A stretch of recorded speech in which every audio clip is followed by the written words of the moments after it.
Hello students, आज का हमारा वीडियो है द्विघात समीकरण से ही संबंधित ऐसे प्रश्न जिसमें द्विघात समीकरण दिए रहेंगे, मूलों की प्रकृति दी रहेगी और एक अज्ञात मान समीकरण में ये p, जैसा कि यहाँ क्वेश्चन में p है, हो सकता है यहाँ भी हो सकता है या यहाँ भी हो सकता है।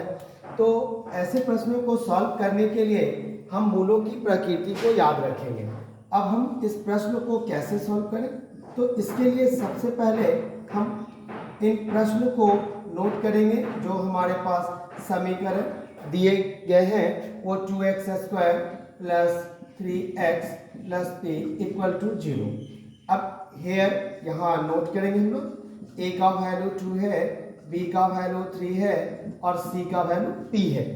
यहाँ ध्यान रखेंगे कि अगर जो साइन जिस साइन में हो हम उसी साइन में इनका वैल्यू को नोट करेंगे। अगर ये प्लस में है तो हम प्लस में नोट करेंगे, अगर ये वैल्यू माइनस में है तो हम माइनस में नोट करेंगे।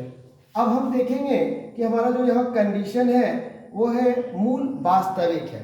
तो मूल वास्तविक जब d ग्रेटर देन 0 होते इक्वल टू 0, तो यहाँ हम लिखेंगे चूंकि मूल वास्तविक है इसलिए d greater than equal to 0। अब d जो है वो b² माइनस 4ac होता है, तो उसकी जगह पर हम इस फार्मूला को नोट किए और ग्रेटर देन इक्वल टू 0।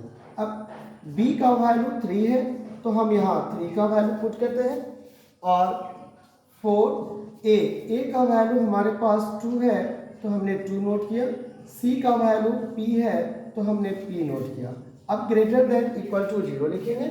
इस प्रकार हमारे पास 3 का स्क्वायर 9 और 4 2 जा 8, 8 p जा 8p greater than equal to 0 प्राप्त होता है। अब क्या करेंगे, जो हमारा कांस्टेंट वैल्यू है हम उनको राइट साइड ले जाएंगे। राइट साइड ले जाते समय ये साइन हमारा कन्वर्ट होता है।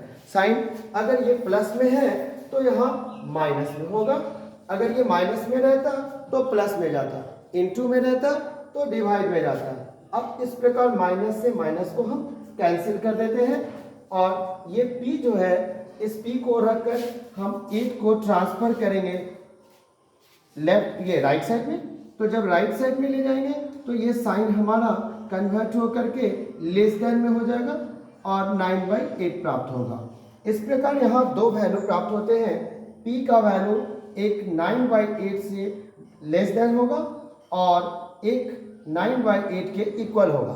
अर्थात ये दो वैल्यू ऐसे होंगे जैसा p लेस देन 9/8, ये एक ऐसा वैल्यू है जिस वैल्यू के लिए p जो है उसके मूल वास्तविक होंगे और एक वैल्यू हमारा p इक्वल टू 9/8 प्राप्त हुआ जिसके लिए वैल्यू ये p के लिए मूल वास्तविक और समान होंगे।